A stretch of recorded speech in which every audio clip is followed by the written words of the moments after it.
here's the boss guide to Muradin. You're welcome. So, you want to play Muradin like a boss? Well, my friend, you've come to the right place. However, first of all, you better make sure you know what you're getting yourself into when you pick Muradin. This hero can jump out of bushes and assassinate his enemies like a fat ninja, pushes people around more than your elementary school bully, and is so adept at wielding a hammer that he makes Thor jealous. Now, if you still think you can handle that, keep watching. Otherwise, just go play somebody else. Alright, starting off, let's go over Muradin's skills and tips for them. Your first Q ability, Storm Bolt, allows you to throw a hammer, dealing damage and stuns the first target it hits. Use it to pin down enemies during fights, interrupt crucial channeling abilities, and lock down escaping opponents. Your second W ability is Thunderclap. Muradin hits the ground with his hammer, damaging and slowing enemies in an area around him. This ability provides decent area of effect damage and a potent slow. It's best for adding chaos and disrupting multiple enemies during teamfights and slowing down enemies during a chase. Your third E ability is Dwarf Toss. This ability allows you to jump a short distance, dealing damage in an area when you land.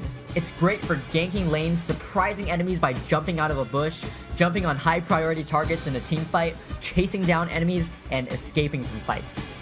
Your last and ultimate ability is Haymaker. We'll just be using this one for the build. This ability has the potential to set up amazing plays and kills because it allows Muradin to push an enemy a great distance across the map and deal significant damage to the target as well. Other opponents in the way also take minor damage and get knocked back. With this ability, you can push an enemy completely out of position and deny their escape. You can push them into your base for an easy kill. You can push them out of objectives. You can even use it as a finisher. This skill might as well be called Playmaker because that's what you'll be doing. Your trait is Second Wind. This increases your health regeneration tremendously after you've been out of battle for a few seconds. It allows you to stay on the field after taking heavy damage because you'll regenerate so quickly after fights. Between this trait replenishing your health and healing wells restoring your mana, you'll rarely have to go back to the fountain to heal. Now, on to talents and gameplay. Early game talents at level 1 get Infused Hammer. This talent refunds you a large chunk of mana if you hit a hero with Storm Bolt. It will help you keep your mana up so you can freely use your abilities without worrying too much about getting mana blocked, especially in the middle of a gank or a team fight. At level 4, go for Thunderburn. This talent boosts your Thunderclap ability, giving you a second, smaller Thunderclap after a short delay in the same area that does some damage and slows the target again. The damage is minor, but the second slow can really make a difference in fights and chases. At level 7, go for Piercing Bolt. This upgrade to your Storm Bolt ability makes it so that you can hit 2 targets rather than 1. Aside from stunning multiple targets, this helps you land stuns much easier during teamfights when a minion or a spawned unit might otherwise block your stun. It also synergizes extremely well with Infused Hammer, because it's jackpot if you hit 2 heroes with 1 Storm Bolt. You'll get double the mana refund. Hope you can swim because you'll be drowning in mana. Now onto early game gameplay. In the early game, your top priority right at the start should be roaming from lane to lane, ganking, helping your teammates kill their opponents in lane and around the map. In early game, your skills are wasted if you're just sitting in a lane soaking experience, because your slows and stuns are arguably at their most potent in the early game. So start off in a dual lane so you can leave freely to gank around the map. Look for lanes where enemies are extending past the halfway point where you can come up behind them or jump out of a bush to slow and stun them. Now, I'm going to take a second to walk you through Muradin's early gameplay style and ganking strategy. Bounce style! And just like Muradin's unsuspecting enemies in lane, you're not going to see this coming. Let's go! Top lane, mid lane, bot lane, heal up. Now I was hiding around some heroes pushing up to my tower. Teammates had to move on back. Enemies got a lot of pushing power. Team sees me move around the back. Team sees me pinging to attack. Team started to move forward and now I'm ready to kick some ass. Jumped out of a dark bush, slowed too, looking to get some kills soon. Then my team came up, I used my stun and now they dead. Doom, ganking all the time. The takedowns on repeat. Got a kill, then another kill. Soon it's victory.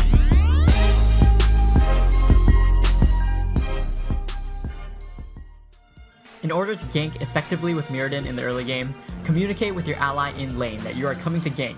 Sneak behind enemies in lane and jump on them with Dwarf Toss. Stun and slow them while your allies come in to help you finish off your target. But don't bother trying to go gank a lane if there isn't an ally in it, because you don't have enough damage early game to take out anyone one-on-one unless they are low on HP anyways. Your power comes from your ability to slow and lock down enemies so that your allies can come in and finish them off. Even if you take a lot of damage during a gank, it's okay, just walk it off like a boss! But literally, you can walk it off because your trait will heal you up as you travel to another lane. Now, onto mid-game talents. At level 10, go for Haymaker.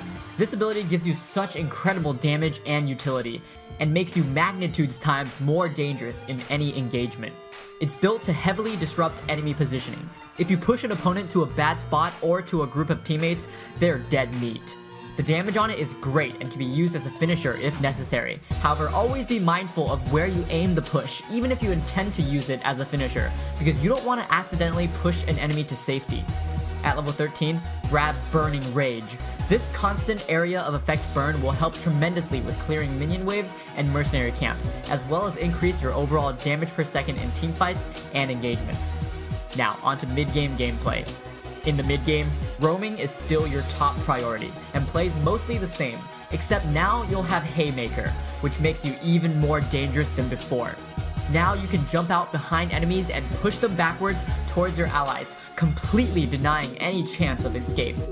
During teamfights in the mid-game, similar to ganks, you usually want to come out from behind the enemy team, maintaining the element of surprise so you can jump in on the fight right on top of an assassin or a specialist in the back. Use your stun and slow to help you set up your Haymaker and push your target out of the protection of their team where your team can easily pick them off. In team fights, you're going to be drawing a lot of enemy attention, which is good because it allows your team's assassins more freedom to focus on bringing down opponents. Your abilities will be back up in no time, so stick onto high priority targets to slow them and stun them again. Use your jump to escape the fight or chase down fleeing enemies. You are actually really good at chasing down enemies because of your mobility coupled with your slows and stuns.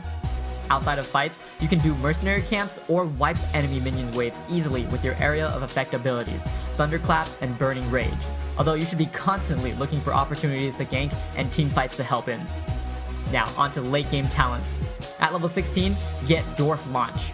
This talent greatly increases the distance you can jump, boosting your ability to engage opponents from afar and escape from sticky situations. It'll also make it extremely easy to set up spectacular Haymaker plays by jumping to the other side of an enemy and pushing them backwards because they don't expect you to be jumping that far. That's cause Muradin never skips leg day! At level 20, get Resurgence or Grand Slam.